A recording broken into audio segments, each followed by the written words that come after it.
વડોદરા સુધી પહોંચ્યું જૈશે મોહમ્મદનું કનેક્શન, એટીએસની તપાસમાં નવા ખુલાસા. ગુજરાત એટીએસની આતંકવાદ વિરોધી તપાસમાં વડોદરાનું નામ પણ સામે આવ્યું છે. જૈશે મોહમ્મદ સાથે સંકળાયેલા શકમંદોની તપાસ દરમિયાન વડોદરાની એક હોટલના સર્વન્ટ ક્વાર્ટર સુધી તપાસ પહોંચી છે. એટીએસ દ્વારા આરોપીને સાથે રાખીને સ્થળ તપાસ કરવામાં આવી હતી. જોકે હોટલ સંચાલકોએ દાવો કર્યો છે કે તેઓ આ સમગ્ર બાબતથી અજાણ હતા અને તપાસ દરમિયાન અહીંથી કોઈ વાંધાજનક વસ્તુ મળી આવી નથી. ગુજરાત એટીએસ દ્વારા જૈશે મોહમ્મદ સાથે સંકળાયેલા નેટવર્કની તપાસ દરમિયાન વડોદરામાં પણ મહત્વની કડી મળી હોવાનું સામે આવ્યું છે.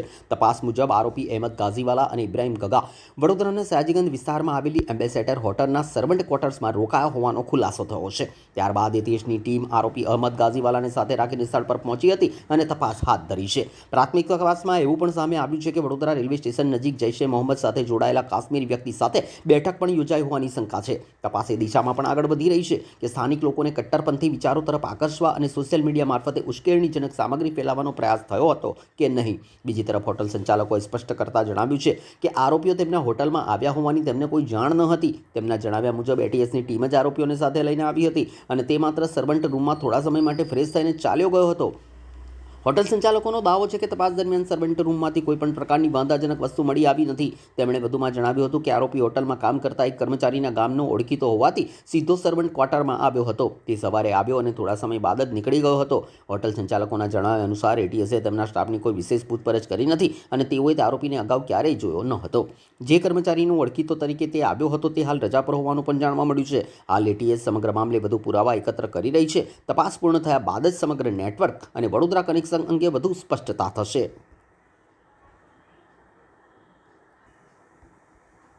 सर 2 जन को लेके नहीं आई थी, आप पहले सर्च करो. एक इंसान को लेके आई थी और वो भी कुछ इधर के लोकेशन मिलते थे, इसके लिए उसको लेके इधर होटल आए थे.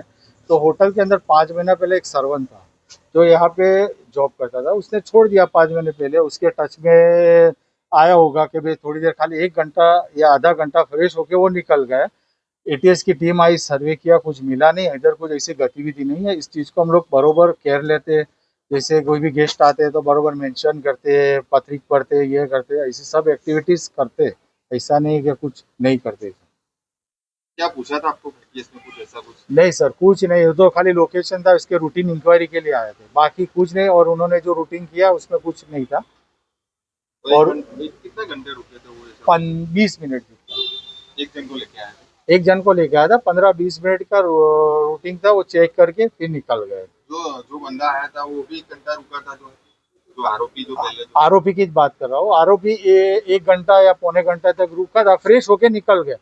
उस टाइम आपको कैसे मालूम पड़ा जब ये एटीएस की टीम आके उसको पूछा तब पता चला. बाकी हमको भी पता नहीं था. ये अपने यहाँ पे एक सर्वेंट था जो 5 महीने पहले जॉब करता. एक्चुअली हम लोग आते हैं 8-9 बजे पे आ जाते हैं एक्चुअली, ऑनर ना वो सब.